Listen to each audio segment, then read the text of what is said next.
I think the interesting bit that I would want to share is that I don't think every company needs to have the brightest and smartest data science talent on its staff. One of the tenets, one of the principles that I've applied in the past is stand on the shoulders of giants.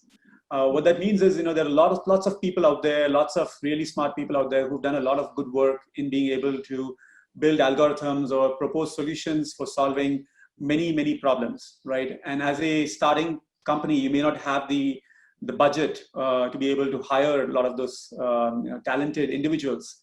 But the good thing is the information is publicly available. There are research papers available out there. There are conferences that you can attend. There are also people who are learning data science and transforming from being engineers to being data scientists, and see how can you leverage that.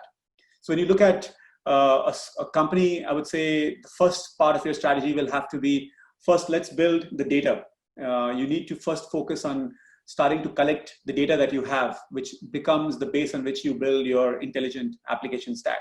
So as a young startup, I would say the first thing you need to do is really focus on saying, are we instrumenting our product to track and collect every aspect of data that we can?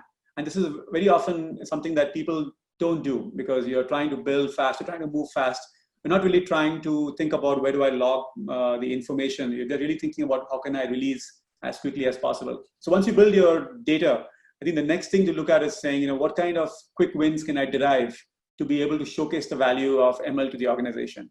You may not even need a scientist for that. You may be able to even have an engineer pick up enough data science knowledge on the online space. You may also be able to take an open source AI package or a module and then apply that to your data to be able to quickly derive some value. So you can go from having zero data science to be able to have at least 50% data science contribution by just out of the box, off the shelf AI products that exist out there.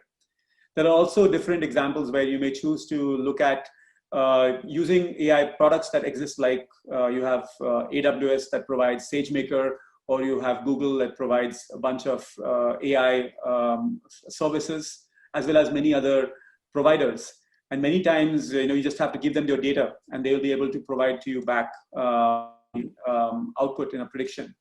So when you think about a startup, I think for me, data science is like this evolving journey that you go, where you start from essentially looking to say, how do I find my data and how do I find people who can help me use this data? And at some point, it could even be very junior resources, to eventually getting to a point where you start to get more advanced with the applications of data. And the good news for most founders is that you don't need to start with a data science team on day one.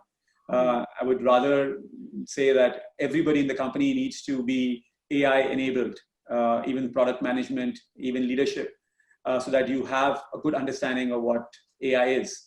And then you can use that to guide your team. And you can also rely on resources both within and outside of your company to be able to help you. With Swiggy, we've also done experiments where we've partnered with universities. We've actually had joint research projects with universities both in the US and in India. We've also partnered with startups that are focused on solving some really hard problems.